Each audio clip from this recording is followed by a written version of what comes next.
Mrs. Tatia, the grandmother, alone at home. Feeling a little lonely, Mrs. Tatia invited Romas over for a cup of coffee. It would have been rude to say no after all. Romas eventually agreed, unaware that the coffee had been laced with the grandmother's sleeping pills. Once he was groggy, she locked the doors and led him into her room. Hi there, and welcome back to our channel. Today, we're diving into another chilling real-life story that happened in this world. This time, the tale takes us to Siem Reap, Cambodia. A story that's both fascinating and unsettling.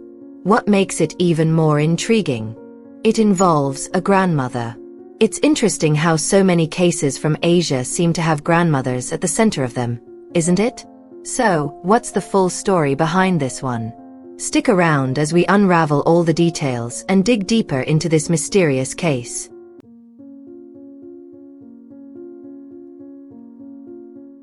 Before we jump into the story, don't forget to like, comment, and subscribe. And hey, share this story with your friends. It's worth it. So, here's how the story goes. Once upon a time, in the city of Sisophon, Cambodia, there was a woman named Tatia. Life hadn't been easy for her. Back in 1999, her husband tragically passed away in an accident, leaving her to raise their only son, Rostam, who was just 7 years old at the time. But Tatia didn't let this tragedy hold her back. She worked hard and raised Rostam into a kind and responsible young man. Now, let's rewind a bit to Tatia's younger days. She studied pharmacy and worked as a pharmacist's assistant in Sisophon. But after getting married, she left her job to focus on her family. When she became a widow, she went back to the pharmaceutical field, moving between pharmacies to make ends meet and provide for her son. By 2010, Rostam had graduated high school and decided to move to Siem Reap in search of better opportunities. Tatia, though left behind, was supportive. She understood that her son had big dreams and didn't want to stand in his way. All she wanted was for him to be safe and healthy. But being alone for years, first losing her husband and now with Rostam living in another city, made Tatia feel incredibly lonely. In 2013, she met a taxi driver named Dotto, and the two quickly grew close. Dotto claimed to be a widower, which gave Tatia a sense of hope and happiness. At 47, she felt young again. Dotto, who was 44, seemed like the perfect match. They started dating, and for a while, things were going great. However, their relationship only lasted 5 months. One day, a 38-year-old woman named Ekaterine stormed into Tatia's house, accusing her of having an affair with her husband. Things got heated, with Tatia demanding proof of Ekaterine's marriage to Dotto. "Where's the marriage certificate?" she asked. Turns out, there wasn't one. But neither woman wanted to back down, and their argument quickly escalated. The neighbors had to step in and break it up, and both women ended up at the local police station. Tatia and Ekaterine were jailed for a week for their injuries and lack of cooperation with the authorities.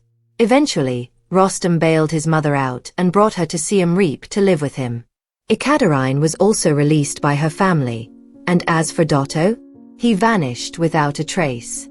Tatia decided to sell her house in Sisophon and moved in with Rostam, who was working for an insurance company. Despite only being a high school graduate, Rostam was ambitious and hardworking. He even managed to buy a large house in the suburbs of Siem Reap on credit. In 2014, he married Etteri, his girlfriend of 2 years, who also worked as an insurance agent at the same company.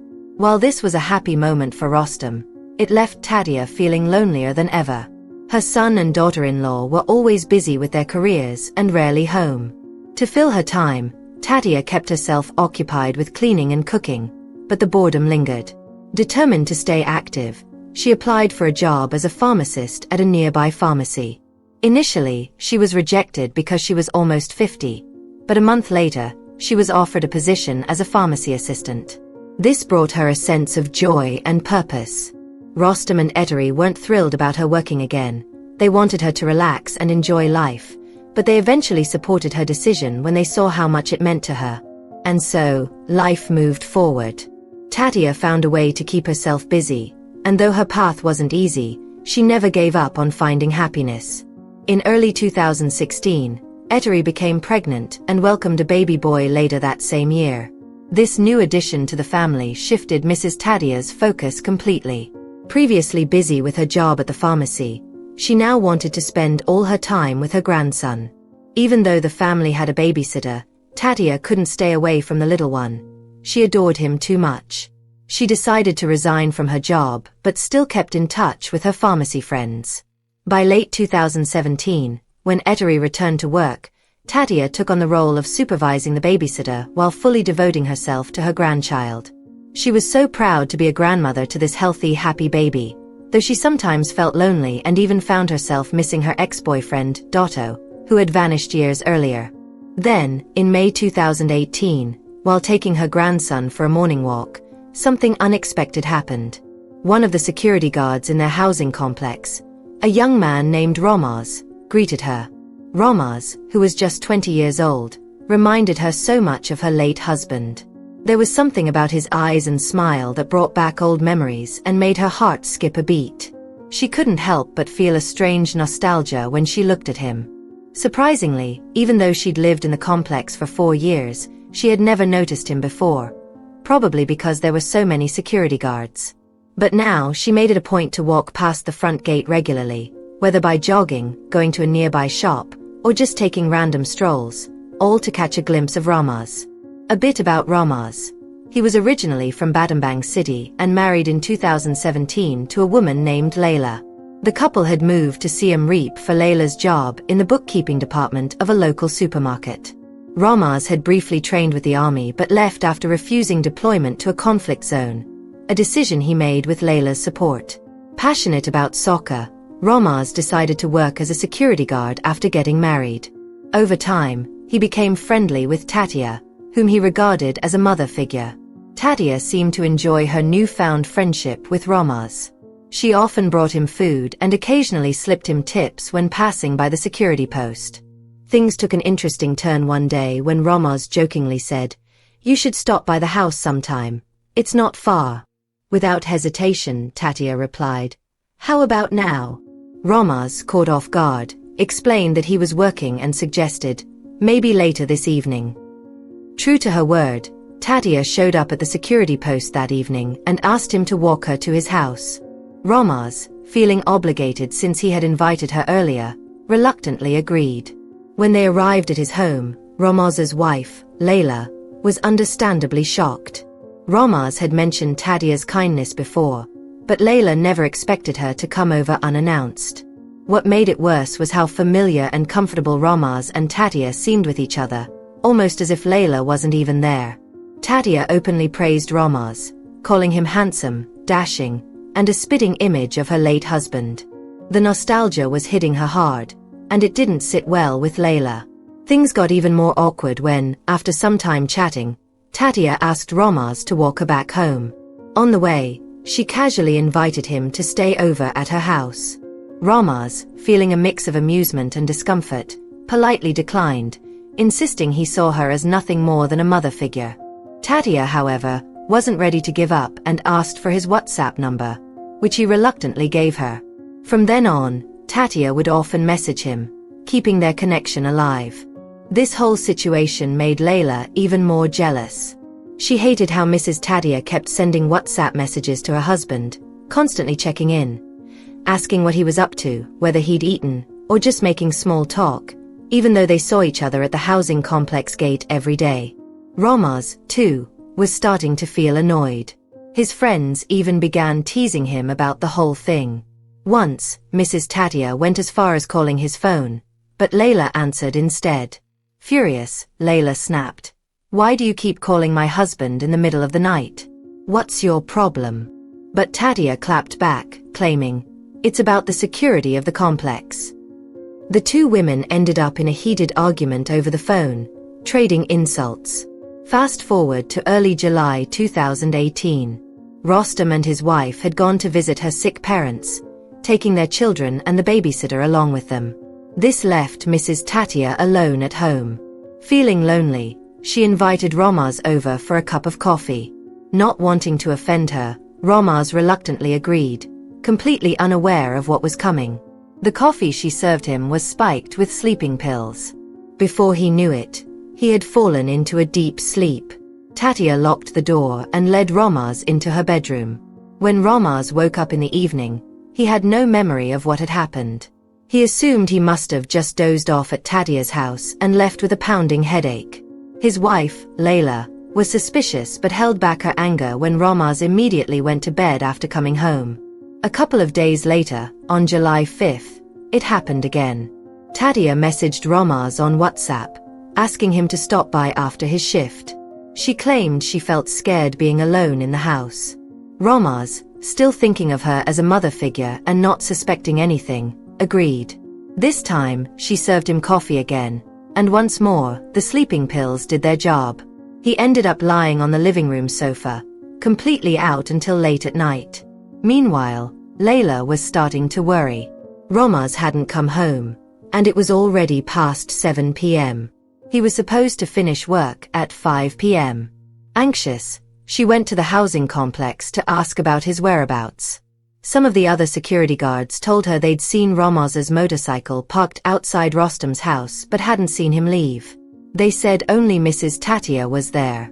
Fuming, Layla convinced a few security guards to accompany her to the house. They were ready to confront the situation, no matter what they found.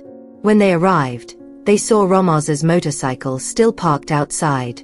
They banged on the door for a good 15 minutes, but no one answered. Growing impatient, Layla called the neighborhood leader to ask for permission to break in, with the leader acting as a witness.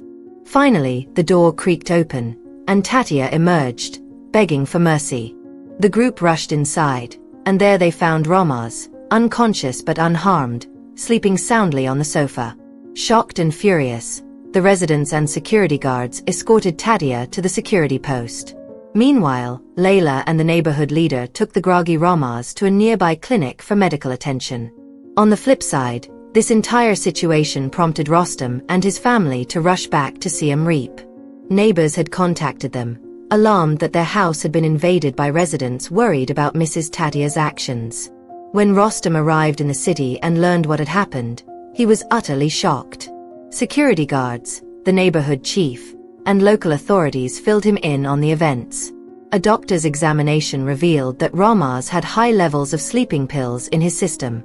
Post-mortem results on the events, not Romas, suggested that the 27-year-old man had been the victim of despicable actions by Mrs. Tatia. Hearing this, Rostam broke down in tears. He never imagined his mother would behave this way, especially at her age. In the midst of all the chaos, Tatia claimed she didn't remember anything about what happened. She insisted that Romas had stopped by to chat because the house was quiet and she was scared of the dark. After that, she said, everything went blank, and the next thing she knew, someone was banging on the door. However, when doctors examined her, they found her to be in perfect health. At 52 years old, Tatia showed no signs of amnesia, senility, or any medical condition that could explain her actions. There were also no traces of drugs in her system.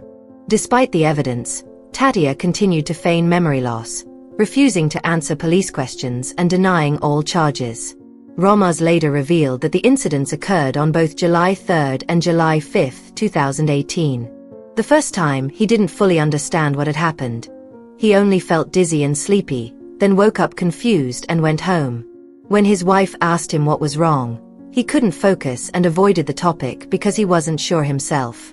Romas said it felt like he had lost several hours of his life. He didn't tell anyone at first because the experience was unsettling, and he didn't want to draw attention to himself. But once the doctor explained what had happened to him, it all became clear. He realized the truth about Tatia's actions and was deeply disappointed that their friendship had ended this way. Through her lawyer, Tatia claimed that everything that happened between her and Romas was consensual. However, Romas strongly denied this, arguing that it was impossible for consent to exist when sleeping pills were involved. He also stated that he was never physically attracted to Tatia. For him, their relationship was purely out of sympathy for a lonely elderly woman. He viewed her as a mother figure, someone to protect as part of his duties as a security guard, especially since he had lost his own mother years ago. Rostam and his wife also rejected the claim that they were neglectful of Tatia. They insisted that they always checked on her, made sure she had enough food and money, and often took her on picnics to make her happy. In the final verdict at the Siem Reap City District Court on December 9, 2018, the judge found Tatia guilty of misconduct against the security guard and the housing complex. She was sentenced to 12 years in prison and would not be eligible for release until the sentence was completed. The court also discovered that she had secretly stolen sleeping pills from the pharmacy where she used to work. Meanwhile, Romaz was cleared of any wrongdoing and recognized as a victim in the case. Despite feeling anger and disappointment over his mother's actions, Rostam and his wife appealed for a reduced sentence. In February 2019, their appeal was granted. Tatia's sentence remained at 12 years, but she became eligible for early release on bail after serving at least 7 years in prison. What lessons can we learn from this story?